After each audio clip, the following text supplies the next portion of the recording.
Hi guys, welcome to chemistry class. Today a new chapter Nana. Our topic is solid state. Ganasthiti. Solid state. This is first chapter in second year Nana. Second year chemistry in first chapter solid state. Already you know the water solids. Solids are having certain mass, volume and shape. It is incompressible. Solids are incompressible and rigid. చాలా గట్టిగా ఉంటాయి. వాటిని మనం compress గట్టిగా దాన్ని వంచలేం. Next certain mass ద్రవ్యరాశిని కలిగి ఉంటాయి, volume కలిగి ఉంటాయి, ఘనపరిమాణాన్ని కలిగి ఉంటాయి, ఒక ఆకృతిని కలిగి ఉంటాయి. అటువంటి వాటిని మనం ఏమంటామంటే సాలిడ్స్ అంటాం. సో ఈ చాప్టర్లో ఈ లెసన్లో మనం ఏం నేర్చుకుంటామంటే clear classification of solids. Solids classification నేర్చుకుంటాం. సాలిడ్స్లో ఉండే బాండింగ్ ఎలా ఉంటుందో తెలుసుకుంటాం. ఎట్ ద సేమ్ టైం సాలిడ్స్లో మాలిక్యూల్స్ ఎలా ఉంటాయి, వాటి మధ్య వేవ్ లెంత్ అంటే ఒక వేవ్ని ఎలా పంపిస్తే మనకి ఏ విధంగా డైఫ్రాక్ట్ అవుతుంది, ఏ విధంగా రిఫ్లెక్ట్ అవుతుంది, స్కాటర్డ్ అవుతుంది, మొత్తం టోటల్ కాన్సెప్ట్ మనం నేర్చుకుంటాం ఈ లెసన్లో. So this lesson only 4 marks weightage అన్న. 4 marks weightage lesson. Only 4 marks. This lesson contain 2 important questions only. 4 marks questions. From those 2 questions, for every year got 1 question nana. It is a very easy lesson. Solid state. It is a physical chemistry topic nana. Solids. So in solids the attraction forces between the molecules or atoms very close గా ఉంటాయి. బాగా attraction forces అనేవి ఎలా ఉంటాయి, molecules or ions or atoms very close to you అంటే బాగా attraction forces ఎక్కువగా ఉంటుంది. ఎట్ ద సేమ్ టైం ఈ సాలిడ్స్ లో ఉండే డిస్టెన్స్ అంటే ఒక ఆటమ్ కి కానీ ఒక అయానిక్ కానీ ఒక మాలిక్యూల్ కి కానీ ఉండే మధ్య డిస్టెన్స్ అనేది చాలా తక్కువ ఉంటుంది. అట్రాక్షన్ ఫోర్స్ అనేది చాలా ఎక్కువ ఉంటుంది. అలాంటి వాటిని ఏమంటారంటే సాలిడ్స్ అంటారు. ఓకే, సాలిడ్స్ ప్రాపర్టీస్ మీకు తెలుసు కదా, నేర్చుకుంటున్నారు కదా, చిన్నప్పటి నుంచి చదువుతూనే ఉన్నారు కదా సాలిడ్స్ గురించి. సో సాలిడ్స్ అనేవి ఇలా ఉంటాయి నా లోపల. అంటే సపోజ్ సాలిడ్స్ ఇలా అరేంజ్ అయి ఉంటాయి. ఇవి ఆటమ్స్ అవ్వచ్చు, లేదా మాలిక్యూల్స్ అవ్వచ్చు, లేదా అయాన్స్ అవ్వచ్చు. ఇలా ఒక్కొక్కటి ఒక మేనర్లో, ఒక పర్టికులర్ రెగ్యులర్ మేనర్లో ఇలా అమర్చబడి ఉంటాయి సాలిడ్స్. అందుకే ఇవి ఎలా ఉంటాయి అంటే అట్రాక్షన్ ఫోర్సెస్ అనేవి చాలా ఎక్కువగా ఉంటాయి. అలాగే distance between those atoms are ions are molecules very less. అంటే వీటికి మధ్యలో ఉండే డిస్టెన్స్ అనేది చాలా తక్కువ ఉంటుంది. డిస్టెన్స్ తక్కువ ఉంటుంది, అట్రాక్షన్ ఎక్కువ ఉంటుంది. ఓకే, సాలిడ్ స్టేట్ లో. So solids having certain volume, next mass and shape. Then it is incompressible and rigid. The attraction forces between those elements, those atoms or molecules or ions are attractions very high, then very less the intramolecular distance between those atoms. అంటే అది atoms కుండే molecule మధ్య ఉండే distance అనేది చాలా తక్కువ ఉంటుంది. Okay, solids. So solids are classified into 2 types నాన్న. Crystal, amorphous. Crystalline solids, amorphous solids. So స్ఫటిక, అస్ఫటిక ఘనపదార్థాలు అంటాం. అస్ఫటిక ఘనపదార్థాలు. So crystalline solids, amorphous solids. Crystals మనకు తెలుసు. క్రిస్టల్స్ అంటే సాల్ట్ ఉంటుంది కదా ఇంట్లో, ఉప్పు గల్లు అంటారు. పెద్దగా వచ్చే ఇది వరకు ఇప్పుడు సాల్ట్ వాడుతున్నాం అందరం. సో వాటిని ఏమంటారు స్ఫటిక క్రిస్టల్స్. మనం ఇంట్లో ఆర్నమెంట్స్, పూసలు కూడా వేసుకుంటే వాటిని ఏమంటే క్రిస్టల్స్ అంటాం. సో అలా క్రిస్టల్స్ అనేవి కూడా సాలిడ్స్ లోకి వస్తాయి. అమార్ఫస్ నాన్న. అమార్ఫస్ అంటే ఇక్కడ మనకి ఏమొస్తుందంటే డైలీ మనం యూజ్ చేస్తాం కదా పౌడర్, ఒక ఫేమ్ పౌడర్ అనమాట. ఒక ఫైన్ పౌడర్ని మనం అమార్ఫస్ అంటాం. అలా కాకుండా కొంచెం గరుగ్గా ఉంటుంది కదా, అలా ఉండేదాన్ని ఏమంటామంటే క్రిస్టలిన్ అంటాం. ఈ రెండు మనకి ఎందులోకి వస్తాయి అంటే సాలిడ్స్లోకి వస్తాయి. ఓకే, సో ఆ పౌడర్ ఫామ్ ఏంటంటే మన ఇంట్లో ఫేస్ పౌడర్ వాడు చేస్తాం, అదొకటి. రైస్ ఫ్లోరు, శనగపిండి ఇవన్నీ ఉంటాయి కదా, చనా పౌడర్, అవన్నీ మొత్తం అన్ని దేంట్లోకి వస్తాయి అంటే అమార్ఫస్లోకి వస్తాయి. సో ఆ రెండు కూడా మనకి సాలిడ్ స్టేట్లోకి వస్తాయి. కానీ మనం ఈ చాప్టర్లో పర్టికులర్గా దేని గురించి నేర్చుకుంటామంటే క్రిస్టలిన్ సాలిడ్స్ గురించి నేర్చుకుంటాం. సో క్రిస్టలిన్ సాలిడ్స్ లో ఉండే అట్రాక్షన్ ఫోర్సెస్ ఎలా ఉంటాయి, బాండ్స్ ఎలా ఉంటాయి అనేది మనం ఈ చాప్టర్లో నేర్చుకుంటాం అన్న. ఓకేనా? The next topic is the classification of solids నాన్న. Classification of solids 4 types. Next classification of solids 4 types.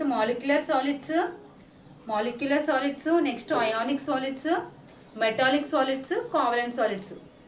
First one molecular solids. Just introduction పోతున్నాను. Molecular solids. Second one ionic solids. Third one metallic solids. Fourth one covalent solids. Molecular, ionic, metallic, covalent solids. So molecular solids are that means the molecular solids contain all molecules nana. So sometimes some molecules are same held together by same molecule only. Some molecules are held together by different molecules. Those all are called molecular solids. అంటే చూడండి, ఈ molecular solids లో అంటే molecular అంటే ఏంటి, అనుఘన పదార్థాలు అన్నమాట. Ionic అంటే అయానిక ఘన పదార్థాలు, మెటాలిక్ అంటే లోహ ఘన పదార్థాలు, కోవలెంట్ అంటే కోవలెంట్ ఘన పదార్థాలు. ఓకే, సో మాలిక్యులర్ ఘన పదార్థాలు ఏమంటే అన్ని అణువులు ఉంటాయి కదా, అవన్నీ ఒకే రకమైన అణువులైనా అయి ఉండొచ్చు, లేదా వేరే వేరే రకాల అణువులైనా అయి ఉండొచ్చు.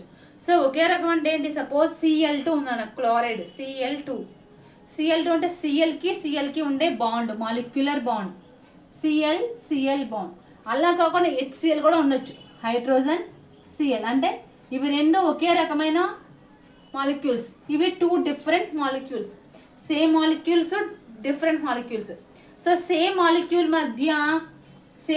మధ్య ఉంటే నాన్ పోలార్ మాలిక్యులర్ సాలిడ్స్ అని, డిఫరెంట్ మాలిక్యూల్స్ మధ్య మాలిక్యూల్స్ తో కనుక మాలిక్యులర్ సాలిడ్స్ ఉంటే వాటినేమో పోలార్ మాలిక్యులర్ సాలిడ్స్ అని అంటారు. So molecular solids again classified by 2 types నన్ను.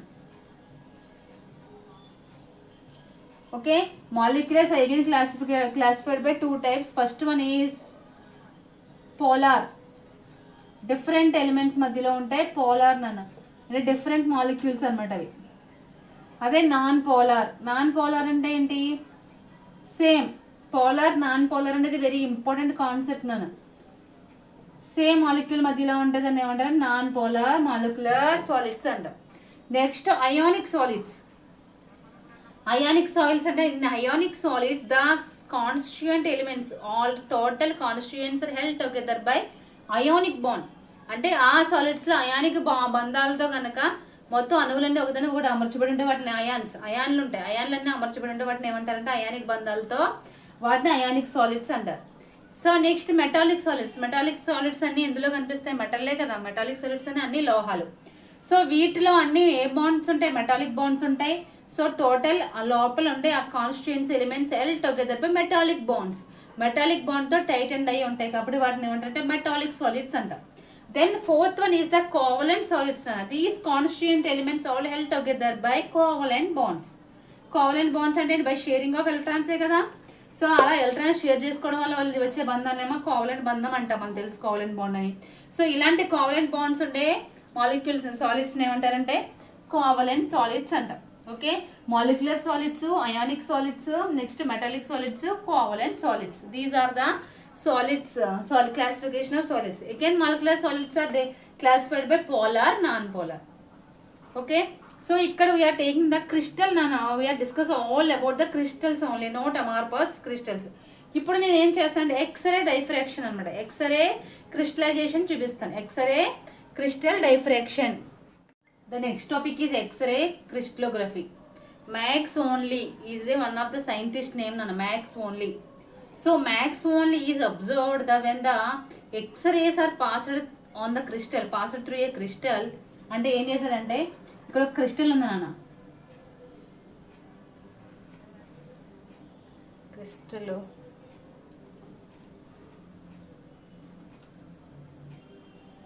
ఇలా ఒక క్రిస్టల్ ఉంది.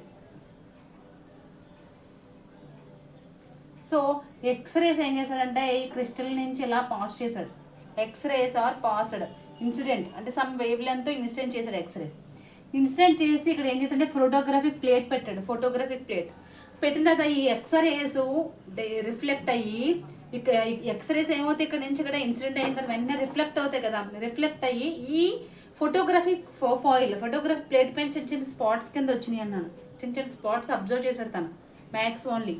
సో అబ్జర్వ్ చేసిన తర్వాత ఏం చేశాడంటే అప్పుడు అబ్జర్వ్ చేసిన తను ఏమనుకున్నాడంటే ఒక క్రిస్టల్ గుండా మనం ఒక మైక్రో అంటే మోనోక్రోమాటిక్ బీమ్ ఆఫ్ లైట్, ఒక వేవ్ లెంత్ ఒక సర్టెన్ లైట్స్ ని ఇన్సిడెంట్ చేస్తే ఆ లైట్ రిఫ్లెక్ట్ అవుతుంది అనేది ఫైండ్ అవుట్ చేశాడు మ్యాక్స్ ఓన్లీ. దాన్ని ఏమంటారు ఎక్స్రే క్రిస్టలోగ్రఫీ అంట. సో మనం కూడా చూడండి, ఏదైనా ఒక క్రిస్టల్ గుండా ఒక లైట్ పాస్ చేసాం అనుకోండి, ఏమవుతుంది ఇక్కడ నుంచి మళ్ళీ రిఫ్లెక్ట్ అవుద్ది లేదా స్కాటర్డ్ అవుతుంది.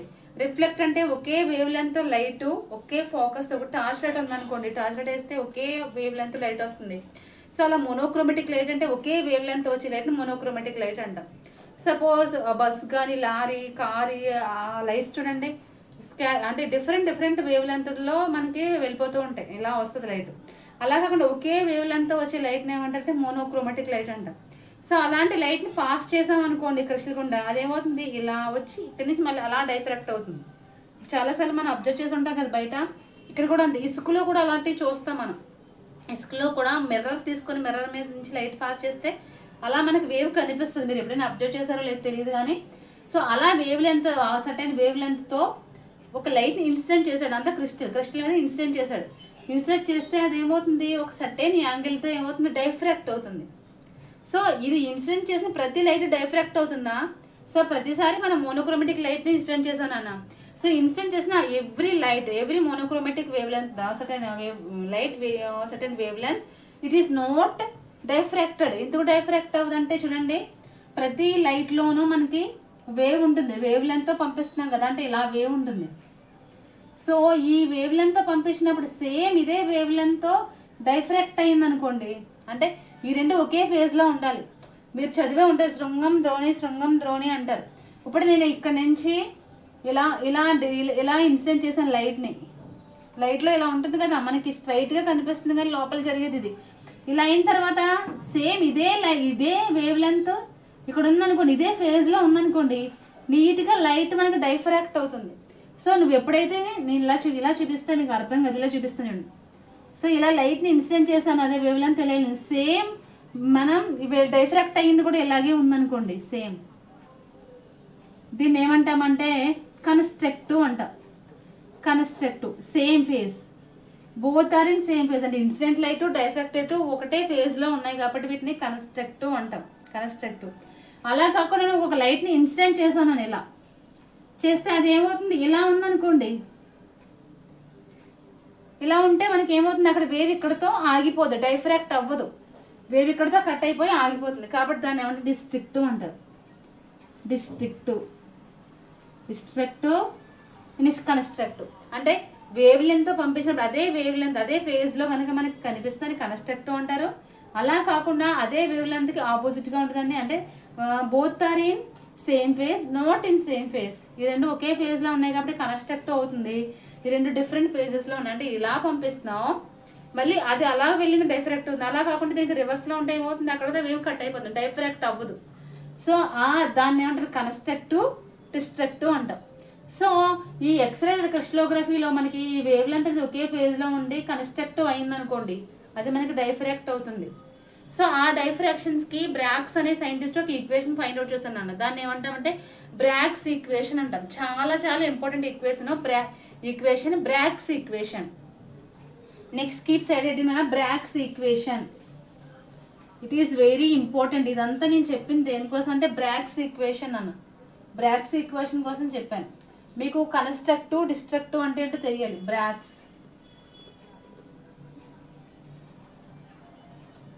ఈక్వేషన్. సో ఇక్కడ నేను బ్రాగ్స్ ఈక్వేషన్ లో ఒకే క్రిస్టల్ లో 2 ప్లేన్స్, అంటే క్రిస్టల్ లో ప్రతి క్రిస్టల్ లో ఇలా ప్లేన్స్ ఉంటాయి కదా. సో 2 ప్లేన్స్ తీసుకుంటాను. So the inter distance between the 2 planes is d here. అంటే సపోజ్ ఇది క్రిస్టల్ ఇలా ఉంది, ఈ ఎన్ని క్రిస్టల్ ఇలా ఇదంతా ఒక క్రిస్టల్ నాన్న. సో ఈ క్రిస్టల్ లో నేను 2 ప్లేన్స్ తీసుకున్నాను. So the interface distance between the two planes is d here. ఇది d అనమాట. అంటే దీనికి డిఫరెన్స్ కూడా డిస్టెన్స్ కూడా ఏమవుతుంది, డిఫరెన్స్ బిట్వీన్ డిస్టెన్స్ d అవుతుంది. అదే ఇంకొక లైన్ తీసుకుంటే దానికి డిస్టెన్స్ అంటే interface difference between 2 planes is equal to d. So దీనిపైన నేను సెట్ అయినా అంటే థీటా వేవ్ లెంత్ తో ఒక యాంగిల్ ఇన్సిడెంట్ చేస్తున్నాను. వేవ్ లెంత్ లాంబ్డా అంటే ఇదేంటి ఆల్ఫా వేవ్ లెంత్ తో ఒక థీటా యాంగిల్, అంటే ఒక ఆల్ఫా వేవ్ లెంత్ ఒక లైట్ ని ఇన్సిడెంట్ చేస్తున్నాను ఆన్ ద ప్లేన్ 1 పైన లైట్ ని ఒక ఇన్సిడెంట్ చేస్తున్నాను. అదేమవుతుంది, ఇది ఇక్కడ పంపించిన లైట్ ఇక్కడ మాలిక్యూల్స్ సరిగా ఈ అమరిక సరిగా ఉంటేనే కదా ఇవన్నీ correct regular arrangement regular arrangement లో ఉంటే ఏమవుతుంది, వేవ్ డైఫ్రాక్ట్ అవుతుంది. అంటే వచ్చిన వేవ్ కి కరెక్ట్గా ఒకే ఫేజ్లో ఉంటే డైఫ్రాక్ట్ అవుతుంది, అదర్వైజ్ ఏమవుతుంది, డిస్ట్రిక్ట్ అవుతుంది. కన్స్ట్రక్టివ్ అయితేనే కదా మనకి డైఫ్రాక్ట్ అయ్యేది. అంటే ఇక్కడికి వచ్చిన వేవ్ ఇక్కడ కూడా మనకి సరైన రెగ్యులర్ పాత్ వే అంటే రెగ్యులర్ పాత్స్ అంటే రెగ్యులర్ డిస్టెన్స్లో ఉంటే కనుక, అంటే వీటి మధ్యలో ఉన్న డిస్టెన్స్ అనేది రెగ్యులర్గా అంటే సరైన సమానంగా అమర్చబడి ఉంటే డైఫ్రాక్ట్ అవుతుంది. సో అలా డైఫ్రాక్ట్ అవ్వాలి అంటే మనం లాంబ్డా వేవ్ లెంత్ని ఇన్స్టెంట్ చేస్తున్నాం ఇది ప్లేన్ 1 మీద. సో అది కన్స్ట్రక్ట్ అయింది అనుకోండి, ఇక్కడ ఉన్నది ఈ రెగ్యులర్ సెల్స్కి కన్స్ట్రక్ట్ అయితే అది ఏమవుతుంది, సేమ్ డైఫ్రాక్ట్ అవుతుంది. మళ్ళీ ప్లేన్ 2 తీసుకున్నాం, ప్లేన్ 2 మీద ఒక లాంబ్డా వేవ్ లెంత్ అదే వేవ్ లెంత్ని మళ్ళీ ఇన్స్టెంట్ చేస్తాను. ఈ రెండో కన్స్ట్రక్ట్ అయినాయి అనుకో, సేమ్ వేవ్ లెంత్తో మళ్ళీ ఏమవుతాయి, సేమ్ యాంగిల్తో డైఫ్రాక్ట్ అవుతాయి. సో ఈ పాత్ డిఫరెన్స్ అనేది డిఫరెన్స్ బిట్వీన్ 2 పార్ట్స్, ఈ రెండింటికి ఉండే పాత్ డిఫరెన్స్ అనేది ఎన్ లాంబ్డాకి ఈక్వల్ అవుతుంది. ఈ రెండింటి మధ్య ఉండే డిఫరెన్స్ అనేది దేనికి ఈక్వల్ అవుతుంది అంటే ఎన్ లాంబ్డా, అంటే ఈ 2 ప్లేన్స్కి ఉండే డిఫరెన్స్.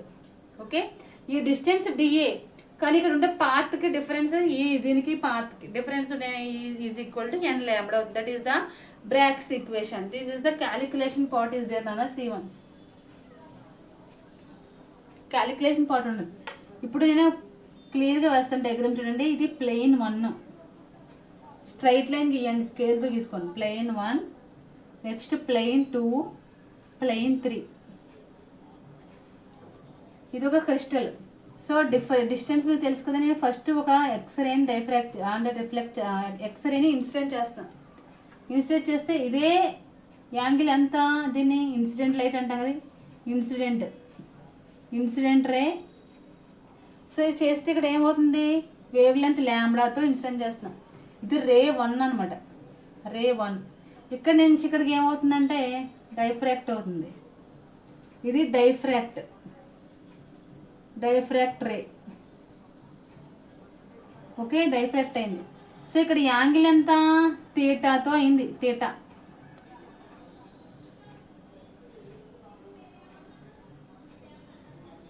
మళ్ళీ సేమ్ ఇదే వేవ్ లెంత్తో నేను మళ్ళీ లైట్ని ఇన్సిడెంట్ చేస్తున్నాను. సేమ్ డిస్టెన్స్ సేమ్గా ఉండాలమ్మ, చూసుకోండి.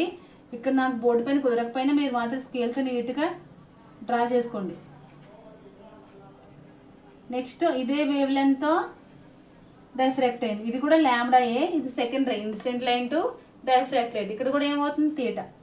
సో ఈ దీనికి ఉండే డిఫరెన్స్ ఏంటి, డి కదా. ఇది దీనికి ఉండే డిఫరెన్స్ డి, దీనికి ఉండే difference D.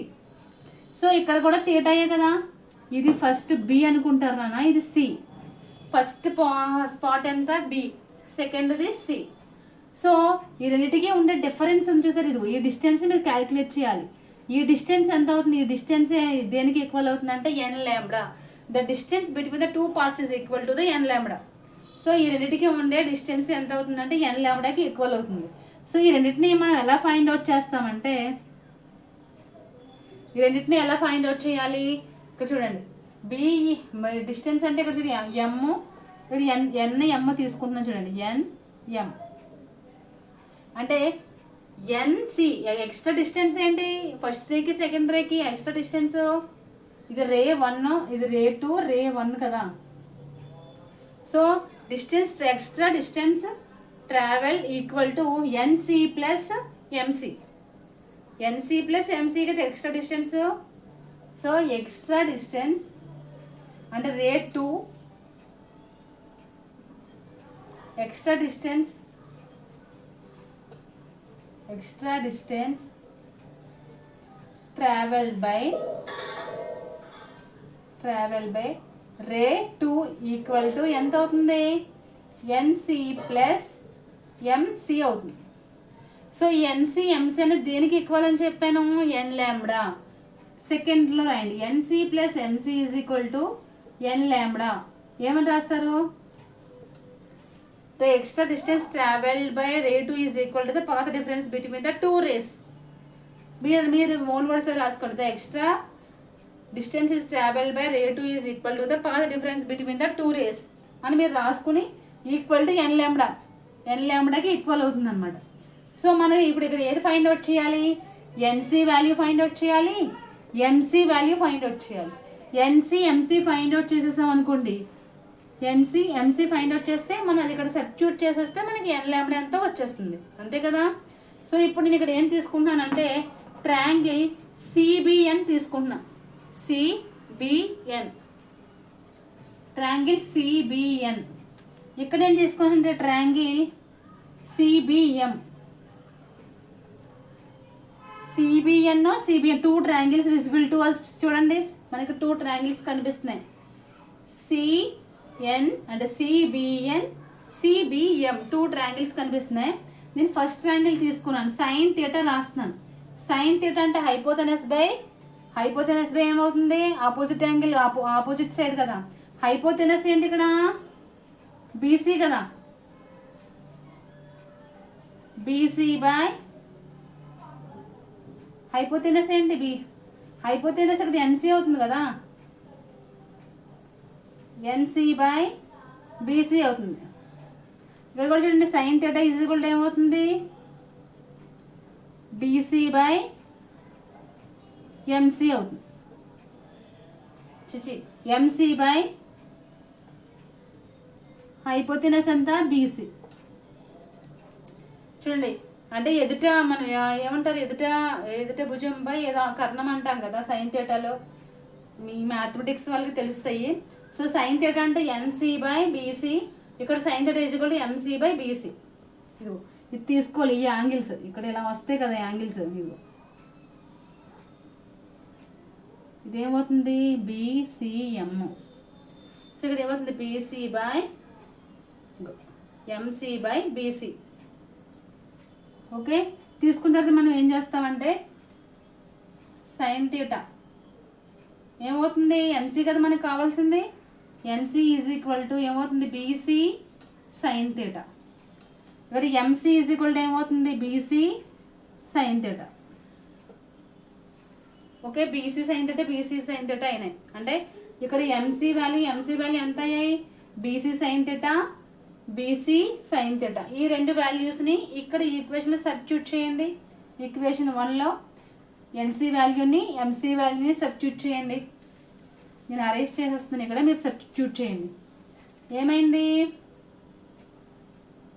BC sign theta plus BC sign theta is equal to N lambda అయింది.